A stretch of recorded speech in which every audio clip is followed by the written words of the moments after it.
मेरे digital platform से जुड़े आप सभी को नमस्कार। बाबुल के गुरुकुल के दूसरे दिन में आज आपका पुनः स्वागत करता हूं।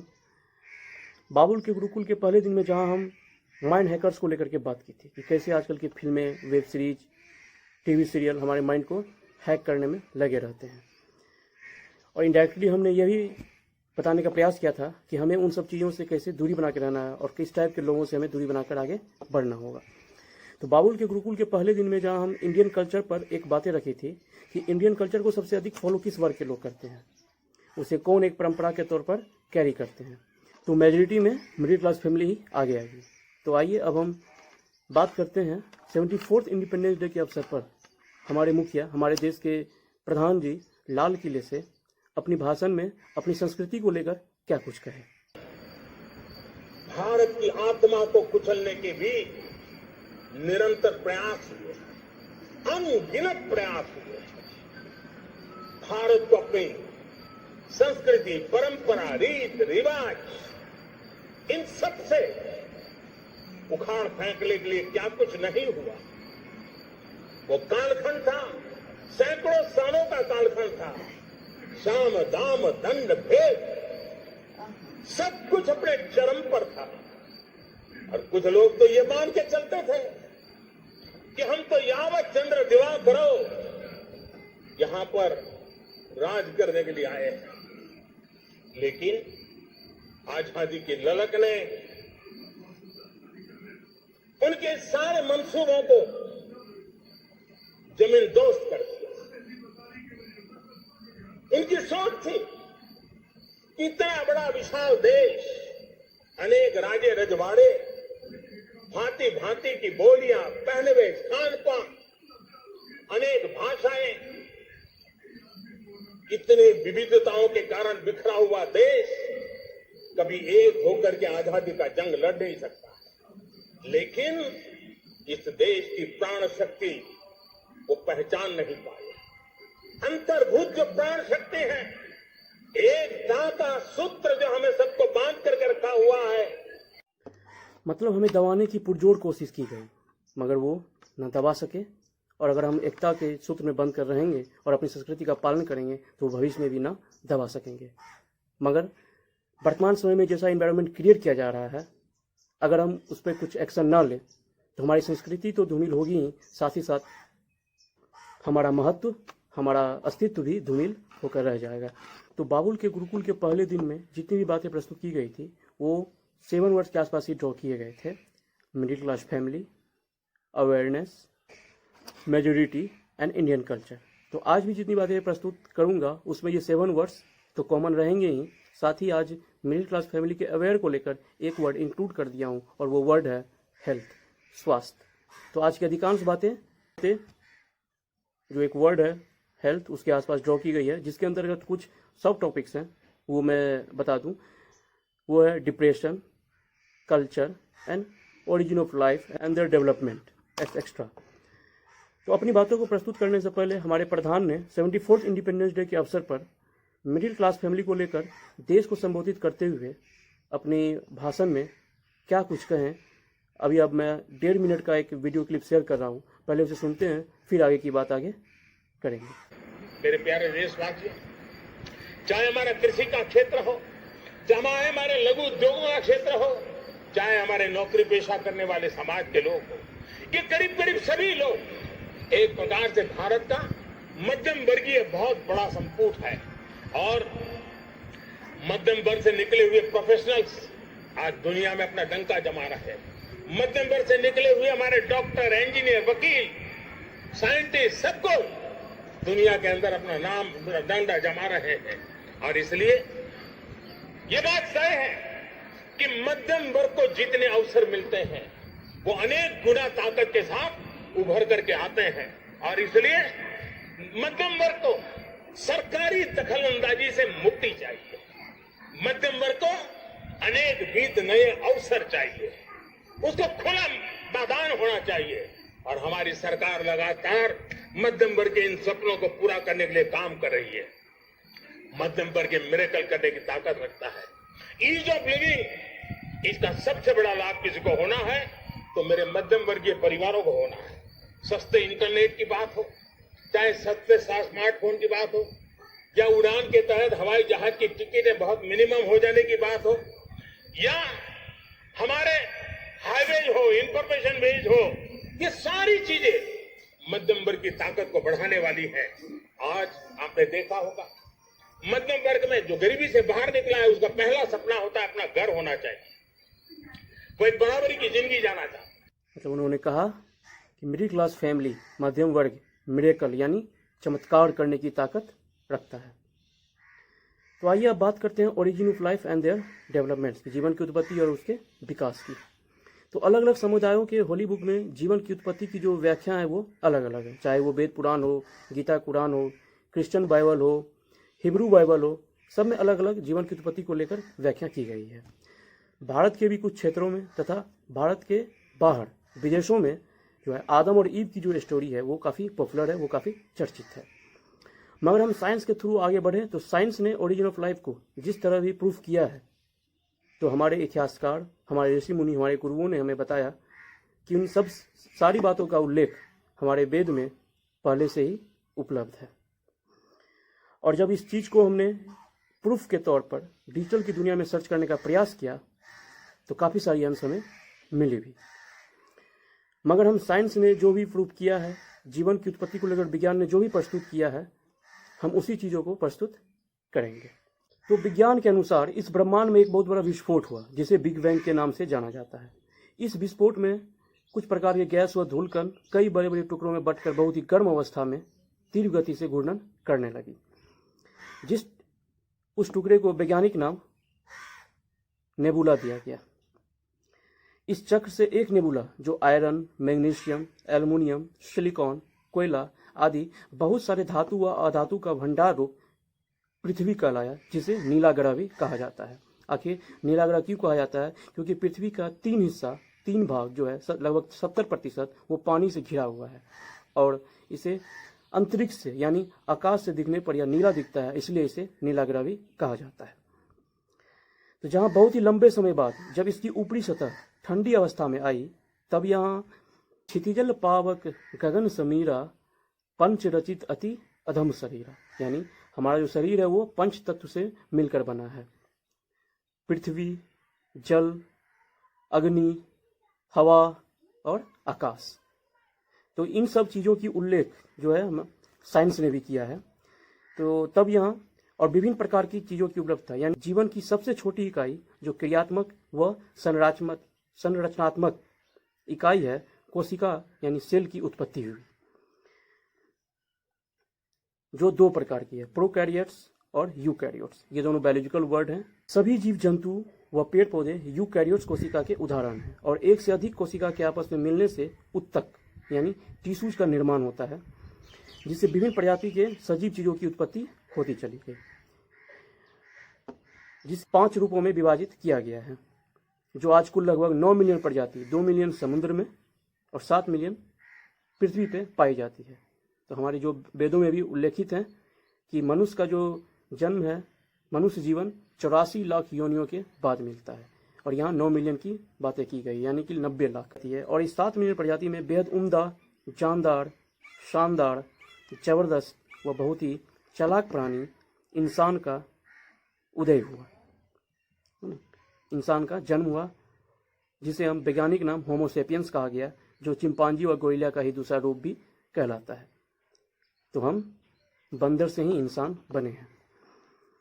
इंसान अपनी चालाकी के कारण सभी प्रजातियों पर अपनी धाक जमाती चली गई। वो फल फूल खाकर अपना जीवन यापन करने लगे, गुफा को अपनी रहने का स्थान बना लिए, तन को ढकने के लिए पत्ते, पेड़ के छाले व मृत जानवरों के चमड़े का उपयोग करने लगे। उस समय अभी की अपेक्षा इंसान न कपड़े बनाना जानते थे और न ही कोई अभी की अपेक्षा कोई अश्लीलता होती थी। इंसान चालाक होते गए और इंसानियत उसकी चरमराती चली गई। आज सबसे अधिक पढ़े लिखे इंसान को ही अगर देखा जाए तो वो भ्रष्टाचार में संलिप्त पाए जाते हैं। तो उस समय आंधी तूफान आने पे सूखे पेड़ के रगड़ से तथा पत्थर में पत्थर के टकराने से चिंगारी उत्पन्न होती थी, जिसे उन लोगों ने देखा और इस प्रकार इंसान ने सर्वप्रथम आग की खोज की और फिर रात को वो गुफा के बाहर आग जलाकर जानवरों से अपनी सुरक्षा करने लगे। वो फिर लकड़ी व पत्थर के नुकीले व धारदार औजारों का निर्माण करने लगे, जिससे वो जानवरों का शिकार करने लगे, उन्हें पालतू बनाने लगे।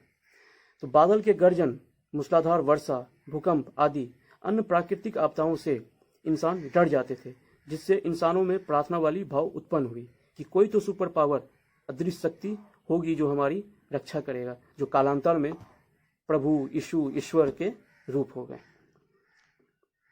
फिर बांस, बैम्बूज, पेड़ के टहनी, छाले आदि से रहने के लिए झोपड़ी नुमा घर का भी निर्माण करने लगे और बर्फीले जगहों पे रहने वाले इग्लू गोलाकार घर का भी निर्माण करने में सफल हुए। फिर धीरे धीरे इंसान बीच सबसे पहले क्रांति कृषि क्रांति आई, जिससे इंसान अनाज उगाना सीख गए और खेती करने लगे, जिसे ऐतिहासिक दृष्टिकोण से पाषाण युग कहा गया। तो इस युग को 3 चरणों में बांटा गया: पूरा पाषाण काल, मध्य पाषाण काल और नव पाषाण काल।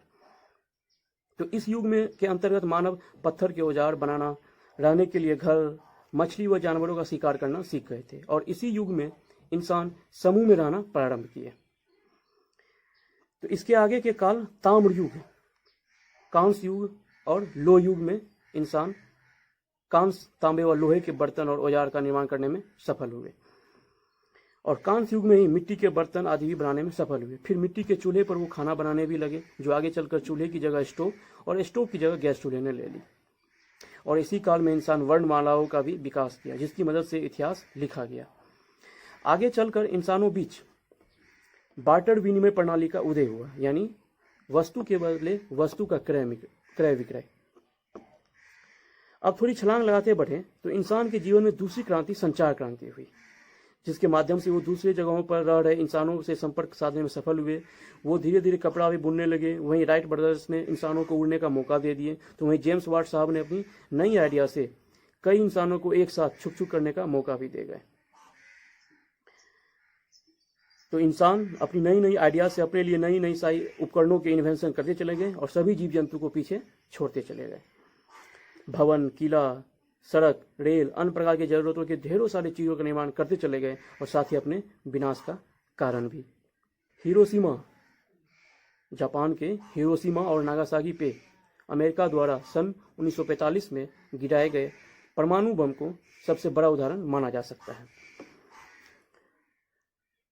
जब महान वैज्ञानिक अल्बर्ट आइंस्टीन से पूछा गया कि तीसरे विश्व युद्ध का परिणाम क्या होगा, तो उन्होंने जवाब दिया कि तीसरे विश्व युद्ध का तो परिणाम नहीं पता, मगर हाँ, चौथा विश्व युद्ध पत्थर, लोहे व लकड़ी के औजार से लड़े जाएंगे। अब इंसान के जीवन में तीसरी क्रांति आई, औद्योगिक क्रांति, जिसमें उन्होंने उद्योग का बहुत बढ़ावा दिया, राष्ट्र स्तर पर भी और विश्व स्तर पर। और विनाश की ओर अक्सर इंसान ढेर सारे पेड़ पौधे को काटकर उद्योग के लिए कारखाने का निर्माण व घर का निर्माण करते चले गए और वैश्विक तापमान में बढ़ोतरी को बढ़ावा देते चले गए। और इस बीच इंसान अपने मनोरंजन को बरकरार रखने के हेतु एक उम्मीद, एक आशा के लिए किसी खास दिन को पर्व त्योहार का रूप दे संस्कृति का निर्माण कर अपने संस्कृति का हिस्सा बनते चले गए। वो फिर प्रौद्योगिकी में विकास कर अंतरिक्ष आने जाने लगे और फिर वो चांद मंगल पे भी पहुंच गए। पृथ्वी पे कितने जीवन अमंगल है इसकी फिक्र किए बगैर वो पृथ्वी जैसा ही दूसरी पृथ्वी बनाने में भी लगे हुए हैं और आशा करते हैं कि वहाँ प्राकृतिक आपदा, बाढ़, भूकंप, कोई प्रलय से इंसानों का सामना नहीं होगा, लोग वहाँ भूखे नहीं मरेंगे, किसी प्रकार की किसी भी इंसान के बीच घृणा नहीं होगी, ऐसी आशा करते हैं। तो इंसान अपनी जगह अपने कामों को आसान करने के लिए रोबोट का निर्माण किए, है ना, जिससे इसमें सेंसर का प्रयोग और जैसा कहा जाता वैसा ही करता जाता। और यह वास्तव में इंसान के लिए वरदान है या अभिशाप, इसके लिए थोड़ा और इंतजार ही किया जा सकता है और रोबोट पे बने फिल्मों से अंदाजा लगाया जा सकता है। तो अब करता हूँ थोड़ी मुद्दे की बात। अब जब इंसान हर चीज़ से परिपूर्ण होते जा रहा था, अपनी हर आवश्यकता को आसानी से पूर्ण कर ले रहा था, तो खाली बैठा इंसान करेगा क्या? आखिर व्यस्त जीवन मस्त जीवन होता है। तो धीरे धीरे इनमें लालच, ईर्ष्या, वर्चस्व, संप्रभुता, बड़ा बनने की चाह, आगे रहने की चाह और इंसानों बीच अपनों में ही बढ़ते चले गए और आपस में ही लड़ते चले गए। इंसान इलाके के अनुसार बट गए, काले गोरे में बट गए, शक्ति के अनुसार बट गए, जाति धर्म के अनुसार बट गए। तो विश्व में जेरूसलम इसका सबसे बड़ा उदाहरण है और भारत दूसरे नंबर पे आ सकता है। तो बड़ा छोटा में बट गए, पूंजीवादी सामवादी में बट गए, आर्थिक दृष्टिकोण के अनुसार बट गए, ऐतिहासिक दृष्टिकोण के अनुसार बट गए, भाषा के आधार पर बट गए, भौगोलिक आधार पर बट गए, काम के अनुसार बट गए और फिर अपने को श्रेष्ठ साबित करने के लिए आपसी मतभेद में बट गए। तो समय समय पर वैश्विक तापमान को लेकर ढेरों राष्ट्र विश्व सम्मेलन भी करते हैं, परंतु वो प्रण पन्नों पे ही रह जाते हैं। गर्मियों में विश्व में कितने प्रतिशत लोग एयर कंडीशन यानी एसी का प्रयोग कर पा रहे हैं?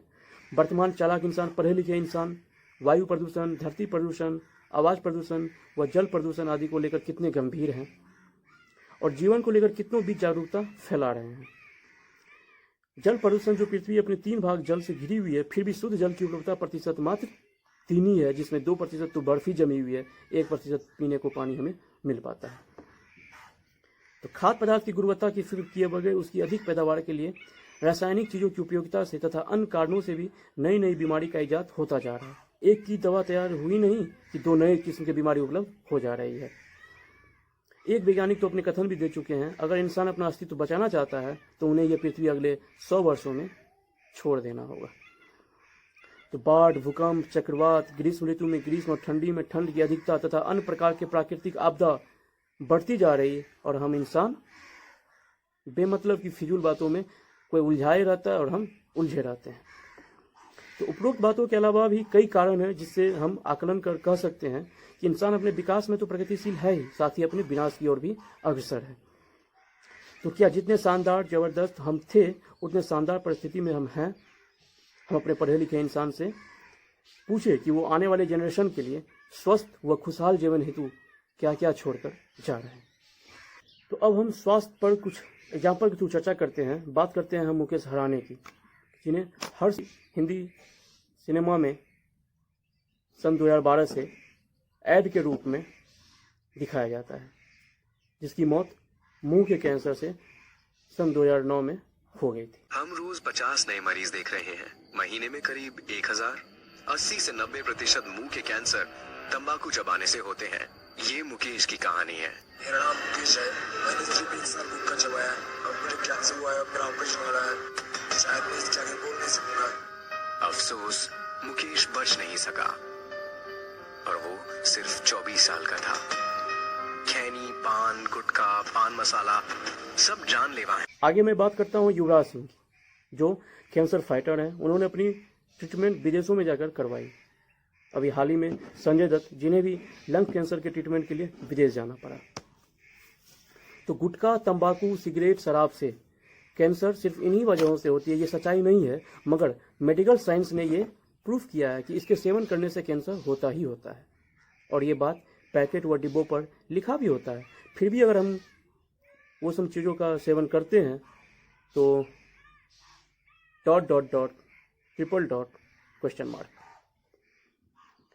तो लाखों लोग कैंसर के शिकार होते हैं और उसमें से कितने प्रतिशत लोग बेहतर ट्रीटमेंट के लिए आउट ऑफ इंडिया जाते हैं। मेडिकल सुविधा में वर्ल्ड में भारत का स्थान अंडर 100 भी नहीं है। तो इस नज़रिए से कितने सतर्कता के साथ हमें आगे बढ़ना होगा, जबकि हमें ये भी पता है कि सरकारी हॉस्पिटल भरी ही रहती है। आगे बात अगर हम प्राइवेट हॉस्पिटलों की करें तो कितने लोग उतने महंगे इलाज कराने में सक्षम हो पाते हैं। इस दूसरी तरफ अगर आप ये इमेजिन करें कि हॉस्पिटल की सिचुएशन क्या होती है ना, बेड पर लेटे रहना, खुद से कोई काम नहीं कर पाना, खुद से खाना नहीं खा पाना, यूरिन पास के लिए थैली लगी हुई रहती है। तो बहुत सारी परेशानियों की बाद अगर हम ना संभल करके आगे बढ़ें तो क्या हमें वैसा जीवन पसंद है? हम वैसा जीवन अब खुद से चाहते हैं कि उस परिस्थिति से हम गुजरे कभी? तो आइए अब बात भोजन के प्रकार की बारे में करते हैं कि पौष्टिक आहार हमें कैसे हमारे मन और तन को स्वस्थ रखती है। तो इस क्रम में अब हम विज्ञान के अनुसार बात करते हैं तन को स्वस्थ रखने की प्रक्रिया के बारे में। तो पहला है शक्तिदायक भोजन। हमें शक्तिदायक भोजन यानी कार्बोहाइड्रेट तथा वसायुक्त भोजन करना चाहिए। दूसरा है शरीर निर्माण यानी प्रोटीन वाला भोजन करना चाहिए। तीसरा है संरक्षण देने वाला भोजन, यानी जिस भोजन से प्रोटीन, विटामिन और खनिज पाए जाते हो हमें वैसी भोजन करनी चाहिए। तो इसमें हमने विटामिन की बात की है, जो विटामिन के भी कई प्रकार के होते हैं। तो जिसमें विटामिन सी जो है वो इम्यूनिटी बूस्टर कहलाता है। जो कि नींबू, नारंगी, आंवला, दही, जितने भी साइट्रिक फूड हैं उसमें पाई जाती है। संक्रमण आदि से बचाने में मुख्य रोल जो है हमारे विटामिन सी की होती है। तो इस प्रकार से शक्तिदायक भोजन यानी कार्बोहाइड्रेट एंड फैटी फूड, शरीर निर्माण यानी प्रोटीन वाला फूड, और संरक्षण देने वाला भोजन यानी जिसमें प्रोटीन, विटामिन तथा खनिज हो। तो समान तौर पर वैसी फूड जिसमें सारी चीज़ें कॉमन फिगर में मिलती है, और वो है चावल, रोटी, सब्जी, पत्तेदार सब्जी, दाल, दूध तथा दूध से बने आइटम। तो ये थी तन को स्वस्थ रखने वाला भोजन तथा शरीर के विकास तथा किस भोजन से हमें क्या प्राप्त होते हैं। अब बातें करते हैं मन को स्वस्थ रखने वाला भोजन की। तो गीता के अनुसार, भगवत गीता के अनुसार भोजन को 3 प्रकार में बांटा गया है, राजसिक, तामसिक और सात्विक। तो राजसिक भोजन जो है हमारे मन को चंचल बनाता है, उत्तेजित करता है, जिसमें अधिक तेल, मिर्च मसालेदार भोजन, तेज नमक वाला भोजन, चाय, coffee, pastry, dark chocolate, cold drinks आदि ये सब राजसिक भोजन के एग्जाम्पल हैं। तो कहा जाता है कि इस प्रकार के अधिक भोजन के सेवन करने से नकारात्मक विचार उत्पन्न होने लगते हैं। अब बातें करता हूँ तामसिक भोजन की। ये हमारे अंदर आलस, क्रोध तथा बीमारी उत्पन्न करता है, जिसमें मांस, शराब, तंबाकू, मादक पदार्थ, बासी भोजन सब आते हैं। तो वास्तव में किसी भी भोजन का या मादक पदार्थ का अधिक मात्रा में सेवन करने से हमारे शरीर पर तामसिक प्रभाव ही छोड़ता है। अब तीसरी जो है वो है सात्विक भोजन। ये हमारे मन को शांति प्रदान करता है और सकारात्मक रखता है, धैर्यवान बनाता है, जिसमें आता है फल, सब्जियां, दूध, शहद, दाल, चावल, रोटी आदि शामिल हैं। तो ये सारे हल्के पदार्थ कहलाते हैं, जो तन और मन को स्वस्थ रखने में अहम भूमिका निभाती है।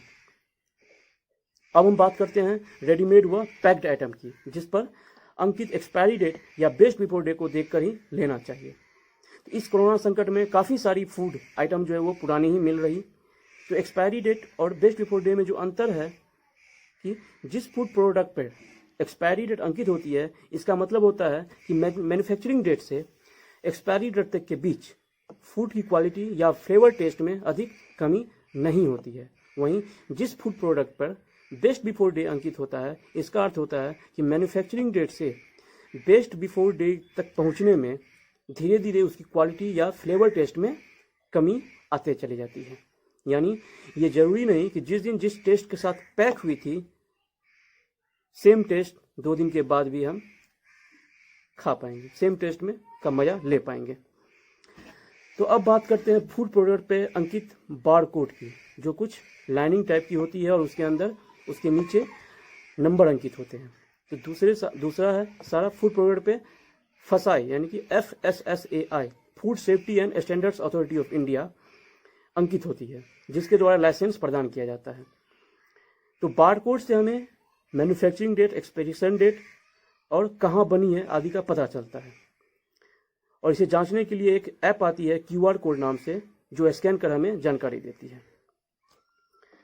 तो अब हम बातें करते हैं हमारी संस्कृति, परंपरा, रीति रिवाज, वो कैसे हमें स्वस्थ, सकारात्मक व अनुशासित जीवन प्रदान करती है। तो इस पर हम एक एग्जाम्पल के थ्रू बातें प्रस्तुत करते हैं कि इस कोरोना संकट काल में भी WHO ने, वर्ल्ड हेल्थ ऑर्गेनाइजेशन ने कुछ प्रोटोकॉल दिए कि हमें हैंडशेक नहीं करना है, हमें सैनिटाइज करते रहना है, हाथों की सफाई करना है, लोगों से डिस्टेंस बना के रहना है। वो लाइफ को सर्वाइव करने के लिए उस प्रोटोकॉल को फॉलो करते हैं। उसी प्रकार हम जब कोई भी पर्व मनाते हैं तो उसमें राजसिक व तामसिक, जो पहले ही हमने इसकी चर्चा कर चुकी है, तो राजसिक और तामसिक भोजन का त्याग करते हैं, साफ सफाई का विशेष ध्यान रखते हैं, हम उपवास भी करते हैं, जिस पर मेडिकल साइंस ने भी कहा है कि हमें साप्ताहिक यानी कि वीकली हमें 1 डे की उपवास रखनी चाहिए। तो जिससे एक ऊर्जावान माहौल बनता है, सकारात्मक विचारों का उत्पन्न होता है और हमें आंतरिक खुशी मिलती है। हम अश्लील हरकत या विचारों से बचे रहते हैं। तो भारत समूचे विश्व में त्योहारों का प्रधान देश माना जाता है और है भी। तो त्योहार जो है कठिनाई, पीड़ा व तनाव को भुलाने का साधन होता है, जहाँ हर पर्व में कुछ न कुछ बंधने, नियम होती है, जिसे कई लोग उस बंधनों की रक्षा कर अर्थात नियम का, अपनी संस्कृति का पालन कर अनुशासित रूप में मनाते हैं, जिससे अपनी संस्कृति का पालन करने वाले अनुशासित व सकारात्मक जीवन व्यतीत कर पाते हैं। अब एग्जाम्पल के थ्रू अगर हम समझाने का प्रयास करें तो विदेशों का परंपरा क्या है? हैंडशेक करना, हाथ मिलाना, और हमारी परंपरा क्या है? दोनों हाथ जोड़कर नमस्कार करना, जो वर्तमान में हैंडशेक होल वर्ल्ड में वर्जित है, मगर हमारी जो हाथ जोड़ने का जो परंपरा है वो चलंत है, वो मूवेबल है। तो अब हम बात करते हैं डिप्रेशन की, है ना, स्ट्रेस की, तनाव की, जिस पे होल वर्ल्ड में लगभग 450 मिलियन लोग सफ़र कर रहे हैं। 1 मिलियन में 10 लाख होते हैं, 10 लाख इन 1 मिलियन, तो आप समझ सकते हैं 450 मिलियन लोग जो है अभी डिप्रेशन से सफ़र कर रहे हैं। और 2015-16 के सर्वे के अनुसार 15 से 40 वर्ष उम्र के बीच लगभग 10 लाख लोग डिप्रेशन की वजह से सुसाइड अब तक कर चुके हैं, और यह केस धीरे धीरे बढ़ता ही जा रहा है। तनाव, जो कुछ समय पहले तक एक आम विषय मात्र था, आज एक आम बीमारी हो गई है, विशेषकर शहरी इलाकों में रहने वाले लोगों बीच। विचारकों का मानना है कि आधुनिक जीवन की व्यस्तता और विभिन्न प्रकार के प्रदूषणों का एक दुष्परिणाम तनाव रहा है, जो कि आधुनिकता की एक व्यापक महामारी बन गई है। मनुष्य तनावग्रस्त तब होता है जब वो मनोवैज्ञानिक संतुलन खो बैठता है, और मनुष्य अपना मनोवैज्ञानिक संतुलन तब खोता है जब वो जैविक घड़ी की विकार, disorder of biological clock, disorder of biological clock का अर्थ हुआ कि रूटीन पर काम न करना, कि अगर किसी दिन हम 8 बजे ब्रेकफास्ट कर लेते हैं, किसी दिन 9 बजे ब्रेकफास्ट करते हैं, किसी दिन 10 बजे ब्रेकफास्ट करते हैं, किसी दिन हम 10 बजे रात को ही सो जाते हैं, कभी हम 12 बजे तक जगे रहते हैं, कभी हम 2 बजे रात को सोते हैं, तो इस वजह से डिसऑर्डर ऑफ बायोलॉजिकल क्लॉक का हम शिकार हो जाते हैं। तो और तनाव के शिकार होते ही मनुष्य के मस्तिष्क में खुशी प्रदान करने वाली फील गुड हार्मोन, जो डोपामिन का क्षय होने लगता है ना। डोपामिन का स्तर लगातार कम होते चला जाता है और मनुष्य उदास रहने लगता है। तो आइए हार्मोन के प्रकार और उससे होने वाले इफेक्ट को लेकर के हम कुछ 10 सेकंड की वीडियो शेयर करते हैं, पहले उसे देखते हैं।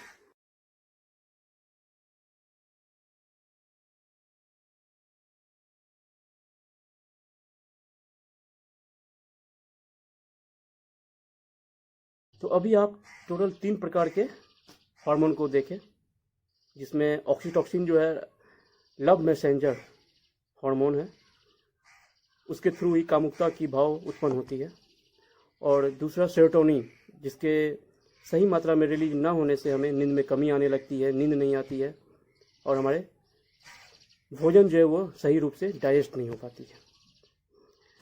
तो आगे हम बात करते हैं तनावग्रस्त होने का मुख्य 10 कारण है। वो 10 कारण है: धूम्रपान, नींद पूरी न करना, खान पान का समय पर और सही रूप से न लेना, मुश्किलों से घबरा जाना, किसी दबाव में लगातार रहना, विभिन्न प्रदूषणों का सामना करते रहना, व्यायाम न करना, किसी प्रकार की शंका या चिंता में ही रहना, इच्छा पूर्ण होते न देखना, और हर क्षण असंतोष में जीना। तो हालांकि उपरोक्त की गई बातों में बिंदु संख्या 4 व 5 के नकारात्मक के संग संग सकारात्मक पहलू भी हैं। जैसे कि एक सफल व्यक्ति की सकारात्मक सोच कहती है कि जीवन में आई मुश्किलों ने हमें यहाँ तक पहुँचा दिया, और असफल व्यक्ति भी यही बात कहता है, जो नकारात्मक सोच को दर्शाती है। तो दबाव में कई लोग बेहतर तरीके से कार्य पूर्ण कर लेते हैं और कई लोग नहीं कर पाते हैं। तनाव रहित जीवन के ये लक्षण क्रमशः हमारे व्यवहार में दिखने लगते हैं: उत्साह में कमी, डर कर जीना, किसी से बातचीत न करना, शंका में रहना, आत्मविश्वास खोना, लोगों से दूरी बना लेना यानी अकेले रहना, सही गलत बीच निर्णय न ले पाना, निर्णय लेने में संकोची होना, हर समय चिड़चिड़ा रहना, बात बात पर गुस्सा हो जाना, कभी कभी अपने आप धड़कन की गति का बढ़ जाना, पाचन शक्ति का मंद होना, ये सब तनाव रहित जीवन के लक्षण होते हैं। तो मनुष्य के जीवन पर वो जो भी कार्य करता है उसका भी प्रभाव पड़ता ही है। तो वो किसी भी कार्य को करने से पहले खुद से कुछ सवाल जवाब कर लेना चाहिए, जैसे कि मैं उस कार्य में शामिल जोखिम उठाने की स्थिति में हूँ या नहीं, उस कार्य को करते हुए मैं अपने जीवन को संतुलित रख पाऊंगा या नहीं, उस कार्य को करने से भविष्य में प्रगति की क्या संभावनाएं हैं, कार्य मेरी रुचि का है या नहीं, या कार्य में मेरी रुचि लंबे समय तक रहेगी या नहीं। उस कार्य को करने के लिए जितनी क्षमता चाहिए उतनी आत्मविश्वास अपने अंदर विकसित कर सकता हूँ या नहीं। वह कार्य स्वयं, परिवार, समाज व देश के लिए अच्छा है या नहीं, या उस कार्य को करने से खुद को या किसी अन्य लोगों को कोई हानि तो नहीं पहुंचेगी।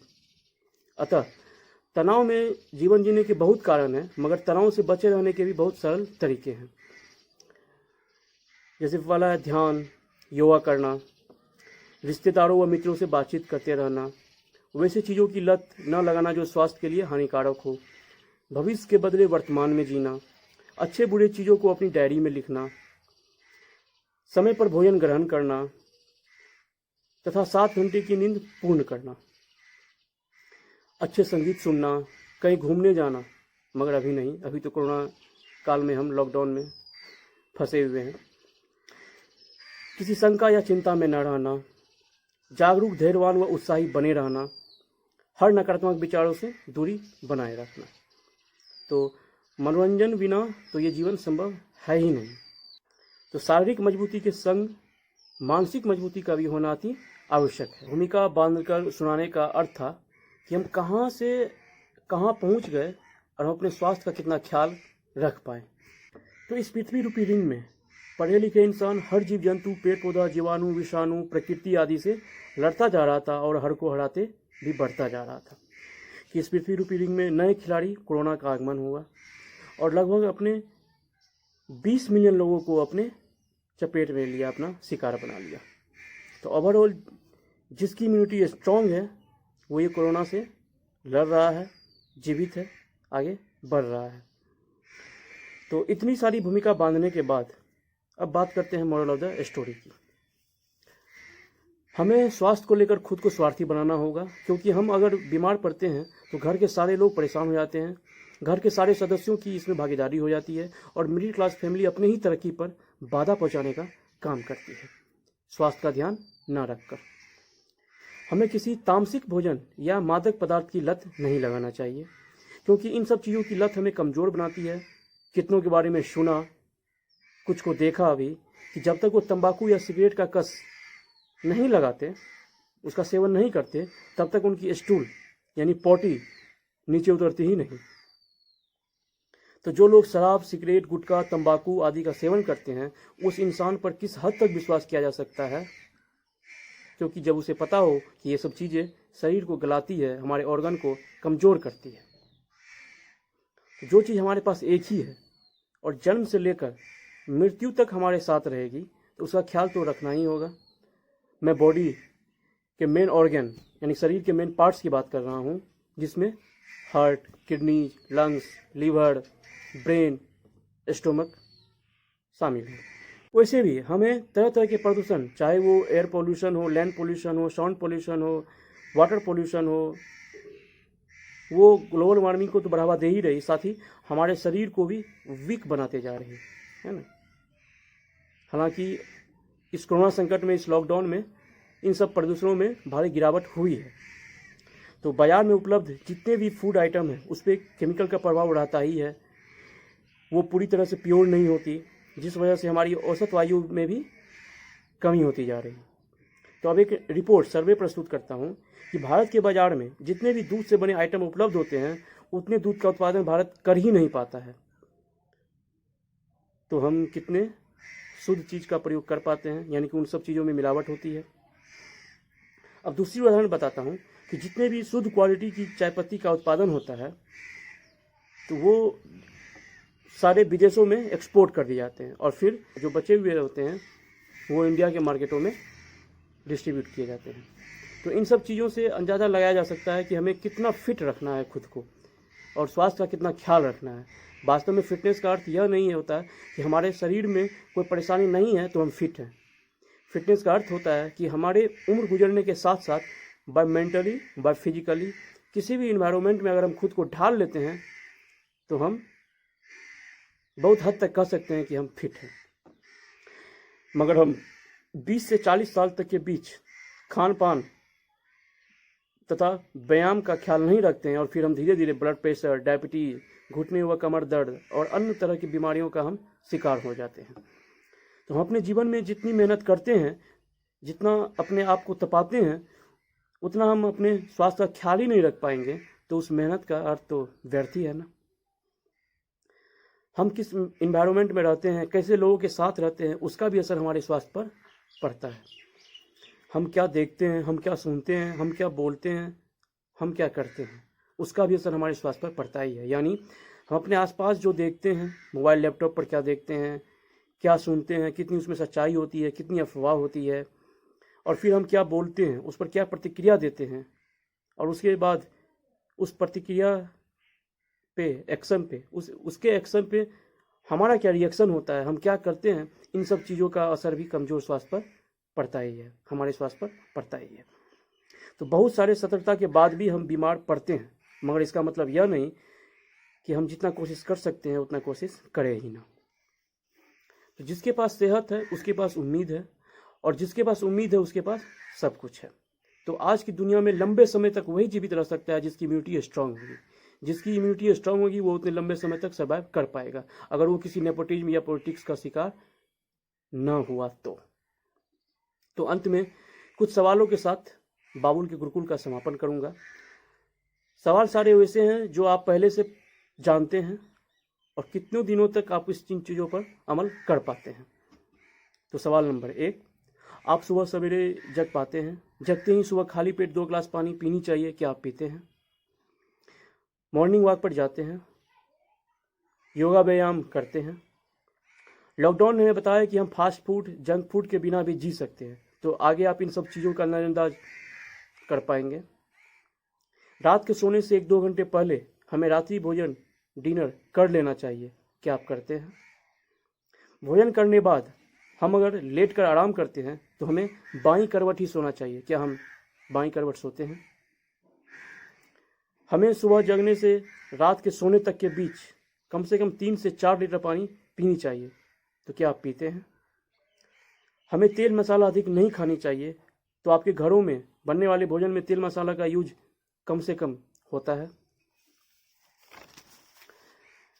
क्योंकि जब भी हम बीमार होते हैं तो डॉक्टर सबसे पहले क्या बोलते हैं, क्या हिदायत देते हैं कि बाहरी भोजन यानी कि तला भुना फास्ट फूड खाना बंद कीजिए, और घर में भी तेल मसाला कम से कम प्रयोग कीजिए।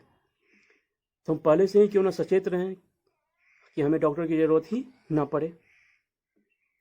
हमें तेज नमक या ऊपर से नमक लेकर नहीं खानी चाहिए, क्या ऐसा आप करते हैं? सुबह के नाश्ते में तेलीय पदार्थ, ऑयली चीज़ नहीं खानी चाहिए, क्या आप ऐसा करते हैं? खाने के 45 मिनट से 1 घंटे तक के बाद हमें पानी पीना चाहिए, क्या आप ऐसा करते हैं? हमें अन्न की बर्बादी कभी भी नहीं करनी चाहिए, क्या आप ऐसा करते हैं? जितना पचा सकते हैं उतना ही भोजन प्लेट में लेना चाहिए, क्या आप ऐसा करते हैं? एक स्वस्थ इंसान को 24 घंटे में 7 से 8 घंटे नींद पूरी करनी चाहिए, क्या आप ऐसा करते हैं? अभी तो यंगस्टर्स उससे अधिक भी सो रहे हैं। तो डिप्रेशन पर बात करते समय बायोलॉजिकल डिसऑर्डर की बात किए थे, तो रूटीन के अनुसार हमें काम करना चाहिए। कम से कम भोजन और सोना ये समय पर ही होना चाहिए, ऐसा आप करते हैं? खाने के तुरंत बाद सोना नहीं चाहिए, हमें वॉक करना चाहिए, क्या आप ऐसा करते हैं?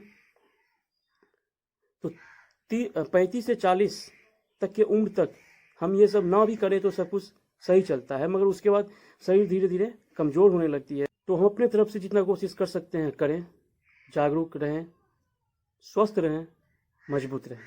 धन्यवाद।